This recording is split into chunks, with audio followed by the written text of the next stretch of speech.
여러분, 교회라는 이 헬라어를 에클레시아라고 부르는데 부름받은 자들의 모임, 소집된 회중이라는 뜻을 가지고 있습니다.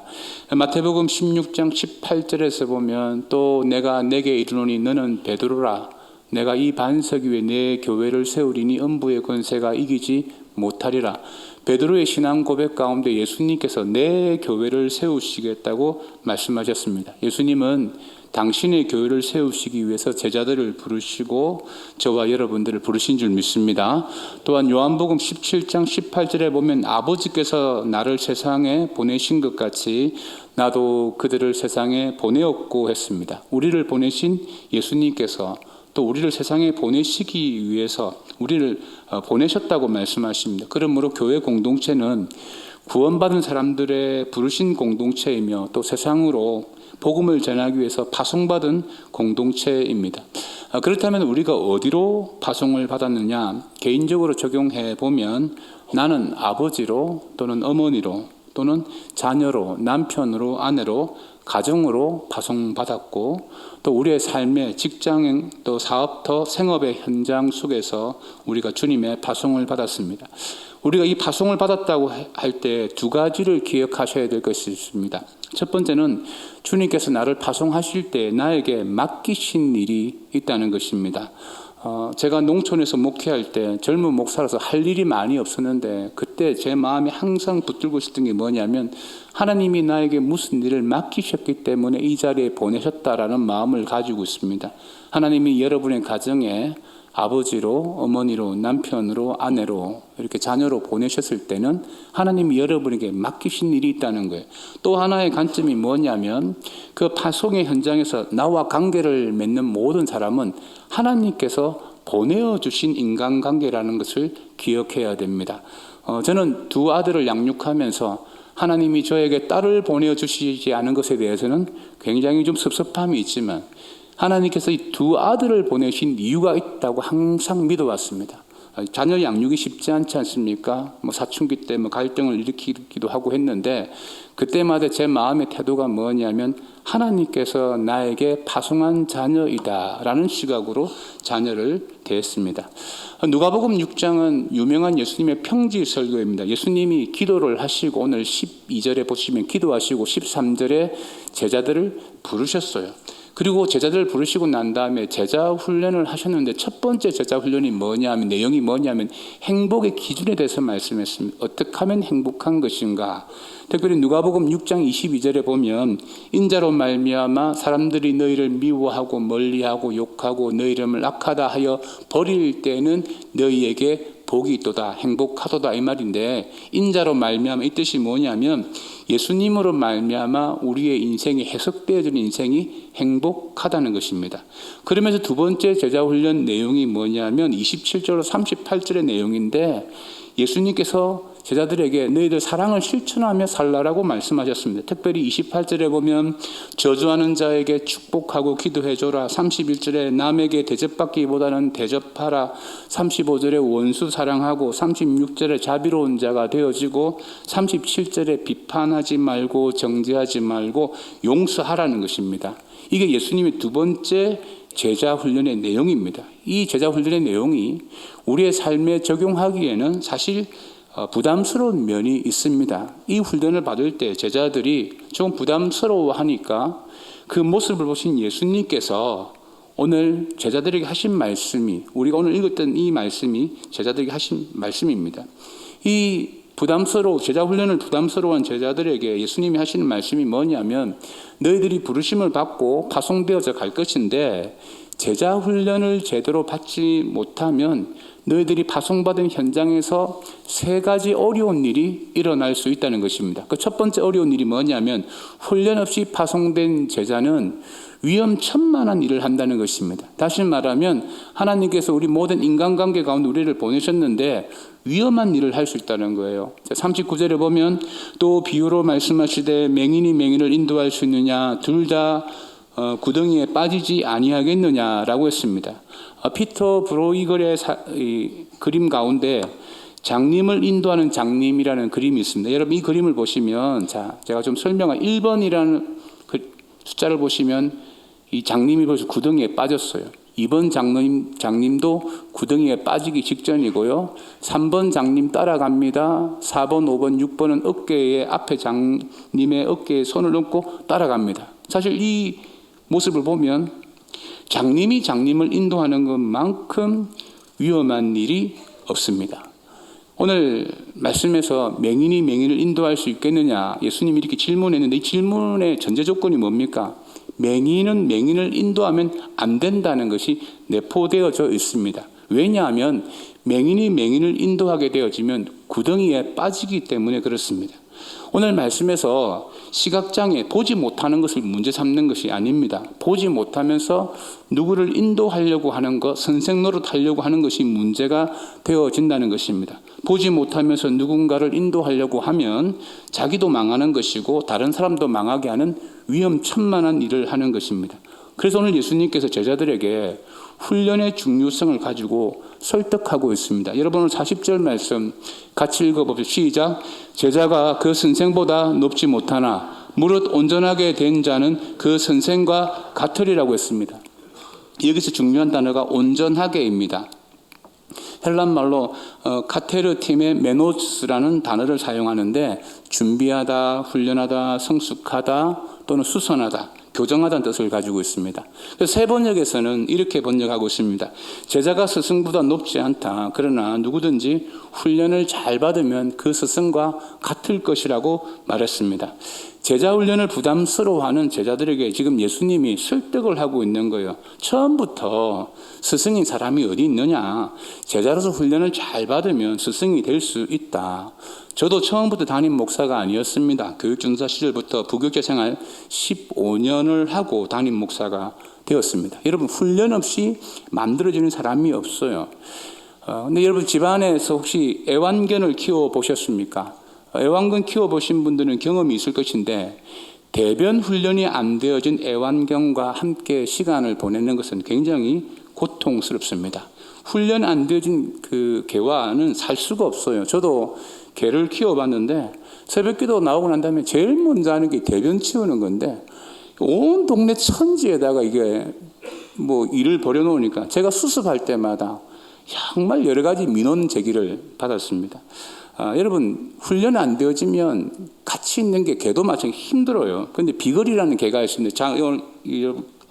자막에 보시면 오늘 이 개는 토끼 사냥에 적합한 개인데 후각이 매우 뛰어난 개입니다. 그런데 이 개를 미국의 레이크 이리 대학교에서 4마리에게 이제 8주 동안 폐암 환자의 혈증을 채취해서 냄새로 폐암을 발견하는 훈련을 하게 했는데 이 4마리 중에 3마리가 97%의 폐암 환자들, 이 호흡할 때 그 냄새를 맡고 환자를 찾아냈다는 것입니다. 여러분 훈련된 개는 사람을 살리는데 쓰임받지 않습니까? 그렇다면 우리가 영적으로 맹인이 되지 않고 위험천만한 일, 맹인이 맹인을 인도하는 일을 하지 아니하려고 하면 제일 먼저 무엇을 해야 될까요? 제일 먼저 해야 될 일이 뭐냐면 선생님을 잘 선택해야 돼요. 왜냐하면 제자는 선생님을 닮게 되어져 있습니다. 그래서 예수님이 오늘 제자들에게 하시는 말씀이 뭐냐면 나는 맹인이 아니라는 거예요. 맹인이 맹인을 인도할 수 있겠느냐? 이 질문은 맹인이 맹인을 인도할 수 없지 않느냐? 나는 너희들의 스승으로서 너희들을 인도할 때 나는 맹인처럼 인도하는 것이 아니다. 너희들을 올바른 길로 인도하는 좋은 스승이라는 거예요. 여러분 제자 훈련의 기준이 뭐냐? 무엇이 제자의 기준이냐면 제자 훈련 프로그램 들어가서 공부하고 그다음에 책 읽고 성경 암송하고 이런 것도 한 절반 정도는 맞습니다. 그러나 성경이 말한 제자의 기준이 뭐냐면 예수 믿고 구원받고 예수를 따르는 사람은 모두 제자인 줄 믿습니다. 아멘. 여러분 예수를 따르는 사람이 제자입니다. 그런데 왜 우리가 예수님을 안 따라가느냐? 이유는 간단해요. 구덩이에 빠질까 봐. 저 예수가 혹시 맹인일까 봐. 예수님이 가르침대로 저주하는 자에게 축복하고 기도해주고 대접받기보다는 대접해주고 원수 사랑하고 자비로운 자가 되어주고 비난하고 비평하지 않고 용서하고 살면 내 인생이 너무 손해보는 것 같습니다. 그래서 예수 따라가면 구덩이에 빠질 것 같다는 느낌이 들어요. 그런 소극적인 느낌을 가지고 있는 제자들에게 오늘 예수님이 하시는 말씀이 진정한 제자 훈련이 뭐냐면 내가 따라가는 이 스승 예수님은 맹인이 아니다. 내가 믿고 따라갈 수 있다. 예수님 말씀에 순종해도 구덩이에 빠지지 않는다. 내 인생의 구덩이에 빠지지 않는다. 혹시 빠지더라도 주님께서 나를 건져내 주신다라는 그 믿음의 태도가 정말 제자 훈련 받는 온전한 태도인 줄 믿습니다. 여러분, 그리고 저 스승을 따라가면 언젠가는 저 스승처럼 성숙한 자가 되어질 수 있다. 이것이 제자 훈련을 받는 사람의 태도입니다.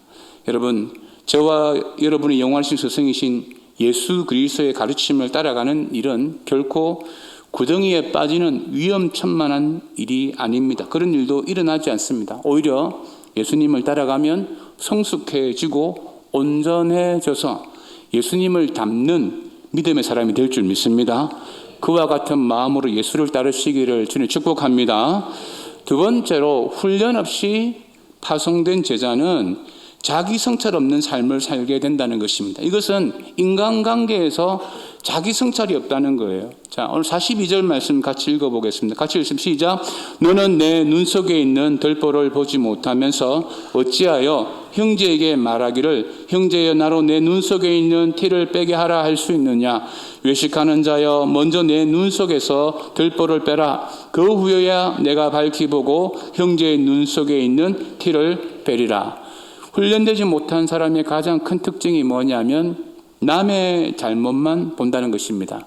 자기 눈에 있는 들보, 건축할 때 큰 기둥이 있지 않습니까? 그런 기둥이 있는데 보지 못하고 상대방의 눈에 있는 티, 톱밥 정도 있는 것인데 그걸 본다는 거예요. 그런데 오늘 문맥을 보면 자, 형제의 눈에 있는 티를 뽑아주라는 것입니까? 뽑지 말라는 것입니까? 형제의 눈에 티가 있으면 뽑아주어야 됩니다. 그래야지만 제대로 볼 수 있죠. 근데 문제는 형제의 눈에 티를 뽑아주기 전에 자기 성찰적인 입장이 있어야 된다는 거예요. 내 눈에 들보가 있는가 없는가를 보아야 돼요. 내 눈에 들보가 있으면 바로 볼 수도 없고 뽑아낼 수도 없습니다. 예능 프로그램 가운데 이제 우리 생일날 쓰는 꽃갈모를 얼굴 앞면에 이렇게 쓰고 그 꽃갈모 앞에다가 구멍을 딱 내어서 그 구멍으로 앞을 보면서 축구 경기하는 예능이 있었어요. 예능 프로그램 가운데. 근데 이 꽃갈모를 쓰고 앞을 보면서 공을 차라고 하면 뭐 눈이 크든지 작든지 시력이 좋든지 안 좋든지 꽃갈모에 의해서 시야가 줄어들기 때문에 제대로 이 골을 넣는 연예인들이 없었습니다. 뭘 이야기합니까? 내 눈에 들보가 있으면 상대방을 제대로 볼 수 없다는 것입니다. 그 상태에서 남의 눈에 티를 빼려고 하면 뺄수록 문제가 발생한다는 것입니다. 사랑하는 성도 여러분, 우리가 왜 신앙훈련을 받아야 되느냐? 사람의 죄성 때문에 신앙훈련을 받아야 됩니다. 사람은 자기중심적입니다. 이 자기중심적인 것이 무엇이냐면 자기 객관화가 어려운 존재예요. 여러분, 객관화가 무엇입니까? 제3자의 입장에서 보는 것입니다. 배우자가 나를 어떻게 볼 것인가? 자녀가 나를 어떻게 볼 것인가? 성도가 나를 어떻게 볼 것인가? 직장 동료가 나를 어떻게 볼 것인가? 라는 자기 성찰이 있어야 돼요. 나의 입장에서만 생각하지 말고 상대방의 입장에서 생각해 보라는 것입니다. 결혼을 하고 자녀 출산을 하고 아이를 양육하는 그 시기에 부부간의 어려움이 참 많습니다. 왜 이 그 관계에 어려움이 많냐면 이 부부가 만날 때 최악의 순간에 만난다는 거예요. 아내는 하루 종일 집에서 자녀들 양육하고 정말 파김치가 되어 있을 때, 그때 또 남편은 하루 종일 직장에서 스트레스 받고 파김치가 되어 있고 정말 컨디션이 안 좋을 때 그때 만나니까 서로의 입장이 이해가 안 되는 것입니다. 저도 이제 교회 사역을 마치고 집에 들어가 보면 부목사 시절에 보면 집이 막 이게 정리가 안 돼 있는 거예요. 그러면 거기에 대한 불편함이 있습니다. 아니 직장에서 일을 할 때 미스리는 항상 예쁘고 이러는데 우리 아내는 뭐 퇴근만 하고 가보면 이 머리 산발이고 정신이 없는 거예요. 그리고 그런 입장에서 보니 서로 대화를 하니까 거칠어지고 문제가 발생하는 것입니다. 여러분, 상대방 입장에서 한번 생각해 보셔야 돼요. 저도 이것을 어떻게 고쳤느냐 하면 퇴근해서 이 초인종을 누르기 전에 제가 30초 동안 기도했습니다. 하나님, 아내가 오늘 두 자녀와 함께 정말 힘들고 어려운 시간을 보냈는데 피곤하다는 것을 제가 알게 해주시고 나 역시 피곤하지만 아내의 입장을 제가 보게 해달라고 늘 기도하고 들어갔습니다. 여러분, 상대의 입장을 이해하면 자기 성찰이 되어지는 것입니다.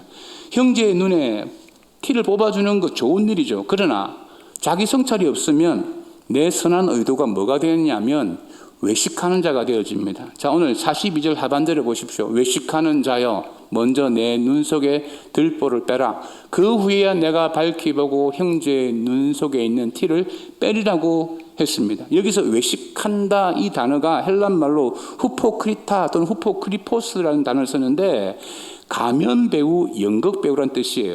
고대 그리스에는 배우가 부족하니까 한 배우가 여러 가지 가면을 쓰면서 자기 배역을 몇 가지를 소화해내는 거예요. 그래서 신약 성경에서는 그 가면 배우의 모습을 보면서 윗선자라는 부정적인 의미로 이 단어를 사용했습니다. 다른 사람의 눈에 티를 뽑아주기 전에 자기를 돌아보는 자기 성찰이 없으면 아무리 좋은 의도라고 해도 윗선자가 된다는 것입니다. 자기 성찰 없는 지적질 하면 할수록 윗선이 된다는 거예요. 청년들 만나보면 이런 청년들 있더라고요. 후배가 자기에게 인사하지 않는 것을 굉장히 괘씸하게 생각하는 청년들이 있습니다. 맞아요. 그 후배가 인사하지 않는 것은 잘못된 사실이고 팩트입니다. 그러나 그 사실 앞에서 자기 성찰이 필요해요. 무슨 성찰이 필요합니까? 나는 인사를 잘하고 있느냐. 이 성찰이 되지 아니하면 내가 다른 사람 지적질하는 것이 오히려 내 삶의 윗선을 드러내는 거예요. 이게 부메랑이 되어지는 것이죠. 예수님께서 우리를 제자로 파송하는 현장에서 만나는 인간관계 가운데 우리가 형제들의 눈이 제대로 볼 수 있도록 티를 뽑아 주어야 됩니다. 그런데 자기 성찰이 안 되어지는데 누군가의 티를 뽑아 주려고 하면 뽑아 줄수록 윗선자가 되어진다는 것입니다. 한 사람이 어둡고 좁은 산길을 걸어가고 있는데 마침 맞은편에 맹인이 등불을 이렇게 탁 밝혀들고 걸어오고 있는 거예요. 땅을 딱딱딱 이렇게 치면서. 그때 이 맹인의 행동을 이상하게 생각한 이 남자가 물었어요. 당신은 앞을 보지 못하면서 왜 이렇게 등불을 들고 다니느냐라고 물으니까 이 맹인이 대답하기를 내가 이 등불을 들고 다니면 눈 뜬 사람들이 내가 맹인이라는 것을 다 알게 되어질 것이고 나와 부딪히지 않도록 피해갈 것이다. 자신이 맹인이라는 자기 성찰로 등불을 들고 있으면 타인들에게 그 어두운 장소에서 피해를 입히지 않는다는 자기 성찰의 관점을 이야기한 것입니다. 여러분, 우리가 주님을 따라가는 사람으로서 온전히 따라가게 되면 자기 성찰이 되어집니다. 그러나 주님을 따르는 제자 훈련을 제대로 받지 아니하면 자기 성찰에서 멀어지게 되어지고 다른 사람의 눈에 티도 제대로 뽑을 수도 없을 뿐만 아니라 티를 뽑으려고 하면 뽑을수록 윗선자가 되어집니다. 그러니 그 인간관계가 얼마나 힘들고 복잡하고 어려워지겠습니까? 나는 선한 의도였는데 상대방은 어떻게 생각한다고요? 윗선으로 받아들이는 거예요. 그러니까 그 파송의 현장이 은혜롭지 못하는 것입니다. 그리고 마지막 세 번째로 여러분, 훈련이 없이 파송된 제자는 선한 영향력이 없다는 것입니다. 여러분, 인간관계에서 영향력이 없다는 거예요. 자, 43절로 45절 말씀을 우리가 한 목소리로 같이 한번 읽어보겠습니다. 시작. 못된 열매를 맺는 좋은 나무가 없고 또 좋은 열매를 맺는 못된 나무가 없느니라. 나무는 각각 그 열매로 아나니 가시나무에서 무화과를 또는 찔레에서 포도를 따지 못하느니라. 선한 사람은 마음에 쌓은 선에서 선을 내고 악한 자는 그 쌓은 악에서 악을 내나니 이는 마음에 가득한 것을 입으로 말함이니라. 자, 예수님이 열매를 통해서 각각 나무를 알 수 있고 열매를 통해서 그 사람이 선한 사람인지 악한 사람인지 알 수 있다 했습니다. 또 열매를 통해서 그가 영향력이 있는 사람인지 없는지 알 수 있다고 했습니다. 몇 년 전 우리 성탄절날 고등부가 블랙라이트라는 공연을 냈어요. 그때 암전이었는데 굉장히 화려하게 잘 했는데 그때 굉장히 잘하는데 누가 어떻게 누구인지 알 수가 없는 거예요. 근데 조명이 딱 들어오면 누구인지 알 수 있습니다. 마찬가지로 내가 어떤 사람인지 언제 알 수 있는지 아십니까? 나의 말이 입 밖으로 나가는 그 순간 내가 어떤 사람인지 알 수 있습니다. 오늘 45절에 보면 선한 사람은 마음에 쌓은 선에서 선을 내고 악한 자는 그 쌓은 악에서 악을 내나니 이는 마음에 가득한 것을 입으로 말함이라고 했습니다. 내 입에서 나오는 이 말이 영적으로 내가 어떤 사람인가를 알게 한다는 것입니다. 내가 매일 불평, 불만하고 부정적인 말을 한다 그러면 사람들이 나를 어떻게 평가할 것 같습니까? 물론 우리가 열매를 평가할 때는 조심해야 될 부분이 있습니다. 열매라는 것은 누군가에 대한 삶의 지속적인 태도를 보고 평가를 해야 되는 것입니다. 일시적으로 몇몇 상황을 통해서 누군가를 나쁜 열매 맺는 사람이라고 쉽게 단정하면 안 됩니다. 그러나 우리가 동시에 기억해야 될 것이 있습니다. 거듭난 사람은 선한 열매를 맺을 줄 믿습니다. 예수 믿고 거듭난 사람은 변화되어지게 되어져 있어요. 자신의 신앙생활을 오래 했는데 나는 원래 성격이 그렇고 내 성품이 그렇고 내 기질이 이렇다면서 변화를 거부하는 사람들이 있습니다. 그 변화를 거부하는 사람은 한 가지 의심스러움이 있는 거예요. 그의 거듭남이 의심스럽습니다. 그가 정말 구원받은 사람인지. 성경에 보면 구원받은 사람들, 하나님 만난 사람들 다 변했습니다. 예수 믿고 안 변한 사람이 어디 있습니까? 예수님의 진짜 제자인 줄 알았는데, 신앙이 좀 괜찮은 줄 알았는데 언제 물음표가 생깁니까? 그 말이 입에서 나오는 그 순간 그 사람에 대해서 물음표가 생기는 거예요. 그래서 오늘 45절에 보십시오. 우리 같이 다시 읽어봅니다. 시작. 선한 사람은 마음에 쌓은 선에서 선을 내고 악한 자는 그 쌓은 악에서 악을 내나니 이는 마음에 가득한 것을 입으로 말함이라. 자, 우리가 대인관계에서 이렇게 말하죠. 이거 말실수였다, 농담이었다, 그냥 해본 말이었다, 이래 말하죠. 그거 다 거짓말입니다. 오늘 이 말씀을 가지고 우리가 보면 말실수도 없고 농담도 없고 그냥 해본 말도 없어요. 다 내 마음에 담아둔 말이 툭 튀어놓은 거죠. 이게 툭 튀어놓은 실수를 한 거지 다 내 진심을 전달한 거예요. 그래서 악한 말을 하게 되어지면 내가 파송받은 삶의 인간관계 가운데서 선한 영향력을 줄 수는 없습니다. 생명이 있는 사람은 그 생명력을 감출 수 없고 살아있는 사람은 절대 죽은 사람처럼 살 수가 없습니다. 당신에게 선한 열매가 있다 그러면 선한 영향력이 나타날 줄 믿습니다. 예수님이 제자를 부르시고 훈련하는 방법이 두 가지가 있어요. 첫째는 자발적인 훈련이 있습니다.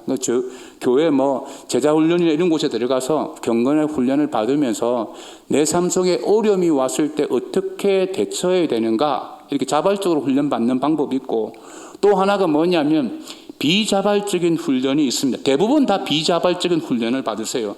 주님께서 하시는 훈련인데 어떻게 하시느냐 하면 그냥 고난을 통해서 제자 훈련합니다.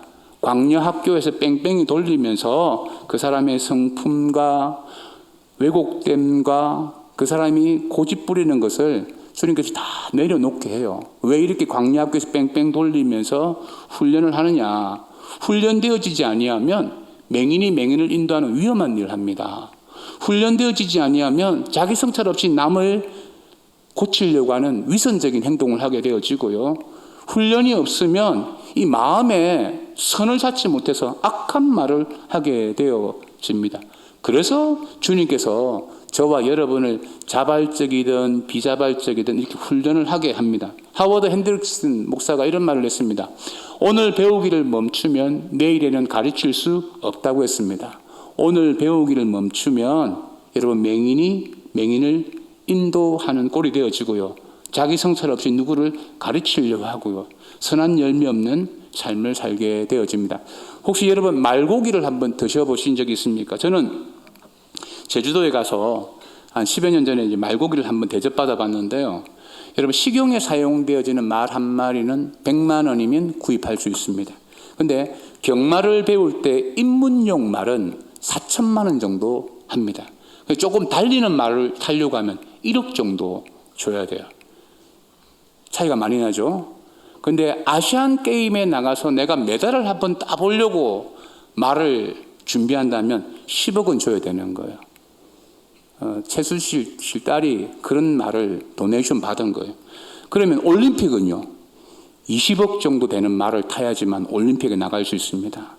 근데 올림픽에서 금메달을 수상하려고 하면 200억 되는 말을 타야 금메달 딸 수 있습니다. 여러분 그 말을 우습게 보지 마십시오. 자, 여러분 똑같은 말인데 식용으로 사용되는 말은 100만 원, 올림픽에서 메달 따는 말은 200억인데 무슨 차이가 있다고 생각하십니까? 훈련의 차이입니다. 말 중에 명마라고 하는 아라비아 명마들이 어떻게 만들어졌느냐 하면 그 아라비아 왕이 100마리의 종마를 구해가지고 훈련하게 했습니다. 시냇물이 보이는 곳에 우리를 만들어서 훈련을 할 때 혹독한 훈련을 하면서 먹이는 주었지만 물을 주지 않았던 거예요. 그리고 하루는 문을 열어놓고 이 말들에게 물을 마시게 합니다. 막 그 시내를 향해서 막 달려가는데 이 주인이 뿔피리를 팍 불었을 때 그 훈련이 뭐냐면 피리를 불면 멈춰야 되는 거예요. 그런데 그 시냇물 앞에서 뿔피리를 불렀을 때 100마리 중에 96마리가 다 머리를 쳐박고 주인의 명령을 어기고 물을 마시는 거예요. 그 중에 4마리의 말이 울부짖으면서 다리를 동동거리면서 그 동물의 본성을 거스리면서 물을 마시지 않았습니다. 그 4마리를 따로 가려내어서 양육하고 훈련해서 아라비아 명마, 훌륭한 종마로 삼았다고 합니다. 100만 원, 4천만 원, 1억, 10억, 20억, 200억 차이가 뭡니까? 훈련의 차이입니다. 이 땅에는 딱 2 종류의 사람이 있습니다. 훈련되어진 인생과 훈련되어지지 않는 인생. 하나님이 어떤 인생을 사용하실 것 같습니까? 오늘 주님께서 제자들에게 마지막에 하신 말씀이 46절로 49절인데 훈련되어서 순종하는 인생은 반석 위에 세운 인생이고 훈련되지 않고 불순종하는 인생은 모래 위에 세워지는 인생으로 파송받게 되어지는데 비가 내리고 창수가 불고 어려운 날 그 인생 다 망하게 되어진다는 것입니다. 사랑하는 성도 여러분, 저와 여러분들은 주님 앞에 구원으로 부르심을 받고 또 우리 가정과 직장과 삶의 모든 현장으로 인간관계 가운데 주님의 파송을 받았습니다. 그런데 우리가 주님을 따르는 자로 훈련되어지지 아니하면 위험한 일을 할 수 있고요. 위선적인 삶을 살 수 있고요. 영향력 없는 삶을 살 수 있습니다. 교회가 지금 제자 훈련을 모집하고 있습니다. 또 교회가 화요 여성 어머니 기도회, 또 우리 실버블을 위한 블레싱 스쿨, 또 립 중보기도 세미나, 목요 전도 학교 등등 우리 신앙을 배울 수 있는 여러 가지 훈련 프로그램이 있습니다. 여러분도 적극적으로 동참하셔서 훈련 받으셔야 됩니다. 그리고 평생에 여러분이 꼭 기억하셔야 될 것이 있습니다. 내가 따라가는 스승이신 예수님은 맹인이 아닙니다. 그분 따라가도 구덩이에 빠지지 않습니다. 그 믿음을 가지고 예수를 따르는 자로서 여러분 인생 가운데 하나님께서 훈련된 제자의 복을 주시기를 주님 축복합니다.